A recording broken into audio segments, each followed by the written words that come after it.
put out at the end of the Olympic Games. They create about 10 to 15,000 identical Olympic torches to carry on the way. It's gone by many, many different types of transport, including the famous arrow, of course, during the opening ceremony, and even once by satellite, because they managed to rig up a heat sensor on one end, and then the heat signal was transmitted by satellite to somewhere else, and the laser beam started the fire on the other end. Wow. And of course, what do you think the 204 copies was to do with? Is that to do with the Olympic cauldron at the London Games, where it had all the little pebbles that joined together? That's right. Yeah. What was the thing that gave it away, Lewis? I think partly 1936 and partly 204 copies. Sort of everything sort of came together, and it just sort of clicked for me that that almost seemed like absolutely certain. So I thought I'd use our answer. Dan, were you going to give the answer? I was, yes. But I wasn't anywhere near as certain as you. I hadn't twigged what the 204 copies was about. I thought maybe that was to do with like the Olympic torch relay around the UK, but that would have been more than 204, wouldn't it? Okay, it's 4-2 to you, and you've got an extra minute in hand for whenever you want to use it. Okay, choose another number, please. Let's go with number 9, please. Number 9. Here we go. When translated from Cicero's original, the first 8 words mean loves or pursues or dies to obtain pain of itself because it is pain.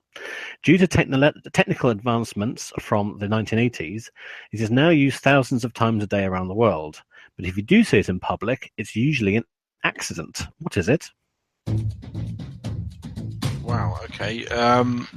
What was Cicero famous for? He was a writer, ancient Greece, maybe. What's it called? No, I was thinking Cicero de Bergerac, but not the same Cicero. It's not the Iliad, it's not the Odyssey. Technical advancements from 1980, so I'm thinking like VHS or CDs or something like that. It is now used thousands of times a day around the world. If you say it in public, it's usually an accident, so it's something that's used in private. Usually. Loves or pursues or desires to pain because it is pain. Oh, pain. is it what's it called? The text that they use for temporary text. Lorem ipsum. Lorem ipsum. Yes, I think you might be right. Oh, okay. Yes, I'm happy with that because it's like an error if you see it, and it's just placeholder text. Yeah. Well, I thought done, Lewis. Oh, okay. Let's try and that. They use it a lot in No more talking. All right, Dan, you're the captain. What do you want to say? We're going to say the lorem ipsum placeholder text. Correct. Yeah. Wow. Yep, that's what it means. The lorem ipsum dolor 6 something. So it's actually based on an original Cicero work, which a scholar found by effectively doing the equivalent of Googling particular Latin words that were in the text, and he managed to find the original source.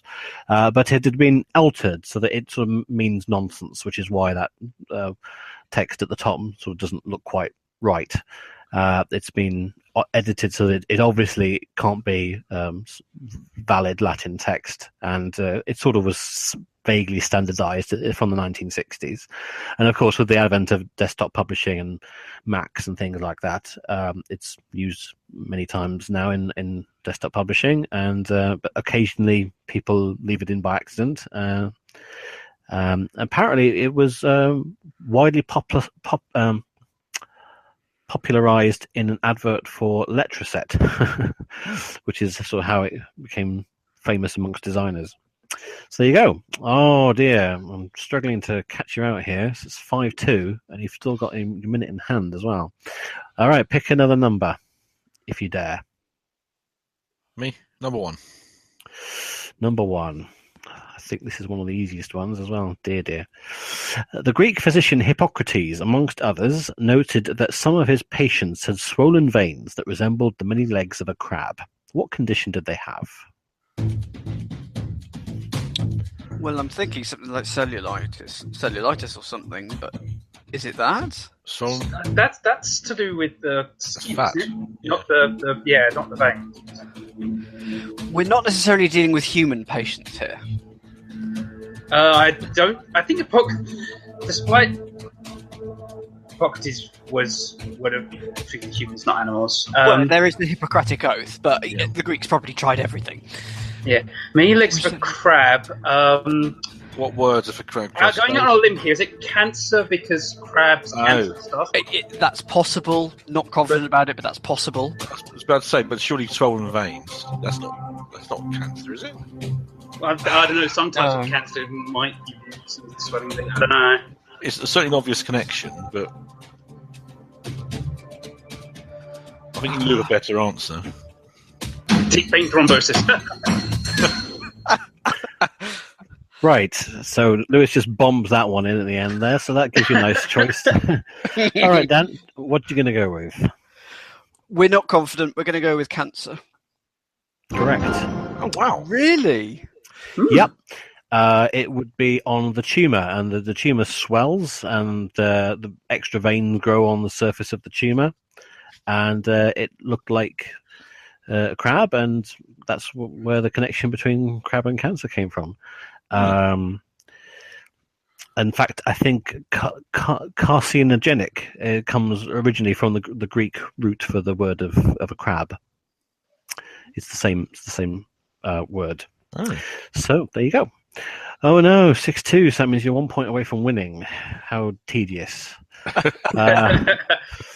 All right, pick another number. I'm prepared for it to go horribly wrong. Let's go with number 11. Number 11. Okay. This bread is shared around. As an arrow, its alarm is profound. This English is far away said. As a dream, it's already dead. This heart has caused much song. As a line, no part is long. This is a wordy one, isn't it? As an arrow. It's English. All I can think of is times arrow. English is Bread far is away. It's a long. Well, with bread is with times, is it? If the English is far away said, that means it's spoken a long way away. So it's a dialect from Northern England or something, or from New Zealand. As a dream, it's already dead. So if it's died, This heart has caused much song. I think it's probably someone's heart, someone's line, but I can't. I can't even find the in for it. All right, Dan, do you want to give an answer, or do you want your extra minute? I don't think the extra minute would help on this one, so I'm just going to pass on this one. Okay. So you're obviously looking for some sort of adjective, and that word is broken. When you break bread at the start of a meal, you share it around. A broken arrow is a missing missile. And then you have broken English, a broken dream, broken heart, and a broken line, like a ... sort of line. Yeah? Yep. So that's freed one to us for that one. Oh, that's all right. Got to give you a chance. Still got 4 chances. Choose a number. Is it my turn? I'll pick number 3. Number 3. Okay. Here we go. Though not the head, I am the best known of 13 who became famous for their non-achievement, and for that I'm toasted each year. The name I adopted while fighting for the Spanish is used by a popular website. I'm a man, since it would be contradictory for my forename to be given to a woman. Who am I? You see, if Eddie the Eagle for some reason, but it's not him. It feels like a sporting team of some kind, the best known of 13. I was thinking Knights of the Round Table, but I'm trying to think how better. Or Apostles. There's Jesus and the 12 disciples, that's 13. So it's not Jesus, but it could be one of the other 12. I think Jesus might count as the best known, though. It's true. I'm the best. Oh, it's true, I'm a Jesus, yeah. Used by a popular website, so... While fighting for the Spanish. I'm just trying to list popular websites now. So what have we got? We've got eBay, Facebook, Twitter, LinkedIn, Snapchat, Instagram.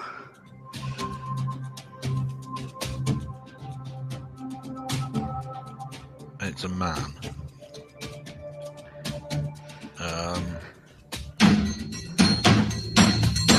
Okay, Dan, do you want your answer or an extra minute? Extra minute, please. All right, extra minute starts now. We're toasted each year, so it's like... It's an annual anniversary, so we've got Christmas, Easter, we're trying to ignore those, presumably. A non-achievement. Something didn't do. Oh, yeah. Is it Guy Fawkes? Is it?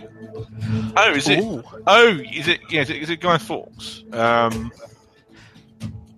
Non-achievement toasted each year. Yeah, toasted as in a guy rather than raising a toast, literally toasted in fire. That makes a lot of sense if it's Guy Fawkes. Yeah. I know Guido Fawkes, the famous political blogger. Though 13, it wasn't 13. And contradictory for his forename, Guy, to be given to a woman. So yeah, that actually fits pretty much all of it. I don't know about the 13, but other than that, I think you've got it there. I don't know what the website is. All right, Dan. What's We're your going to answer? go with Guy Fawkes. For the win, it's correct. Hey, well done. Yeah, so Robert Catesby was the head of 13 people that were eventually implicated in the plot, although he was the best known because he was the one caught originally with the barrels of gunpowder. And, of course, they failed to blow up Parliament and kill the king. So that's their non-achievement. And as Lewis pointed out, he's toasted in the terms of roasted on a fire. Nick said correctly that Guido Fawkes, his Spanish name, is a popular political gossip website. I don't think there was anything such as Spain in the time of Jesus. I may be wrong. And of course, a guy couldn't be called, be given a name to a woman, at least not without causing some sort of logical contradiction. So, 7-3, that's the score, and you've won. But we have 3 questions left, so we might as well go through them, see how much of a hiding you're going to give us anyway. Pick a question. Number 4, why not? Number 4, okie. In the 1880s, Lord Salisbury, namely Robert Cecil, promoted his nephew A.J. Balfour to several key posts, including President of the Local Government Board and Chief Secretary for Ireland. This alleged nepotism is said to have inspired which common phrase?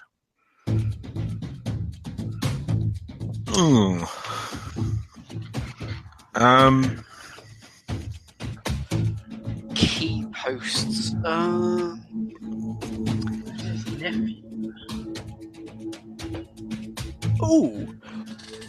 Okay. I'm assuming that as the nephew was Balfour, from him, Robert was his uncle, and you could call Robert Bob. Oh. So I'm wondering, as Bob was his uncle, Bob's your uncle. I think that makes a lot of sense. I quite like that, but I've got absolutely no faith in that whatsoever. I don't have any better ideas other than, I don't know, brown nosing. Salisbury, Robert Cecil. Because why would we have been given his name in the question? Yeah. I think that's, coming from that angle, that's a good reasoning. All right, Dan? Bob's your uncle. Correct. Very well Good worked question. out. You had to sort of flip that one on its head, and it was quite easy after that. All right, 6 or 13? Come on. Don't speak at once. Come on, Lewis. Oh, of me? All right, 6. 6. Okay, here's number 6. You can get it in backgammon, bingo, blackjack, craps, monopoly, rummy, snooker, and Yahtzee. You can't get it in cribbage, golf, poker, polo, roulette, Scrabble, Trivial Pursuit, and whist. What is it? Wow, that's very interesting, because I've got no idea from the start. Okay, so backgammon was... Not dice, because it's not...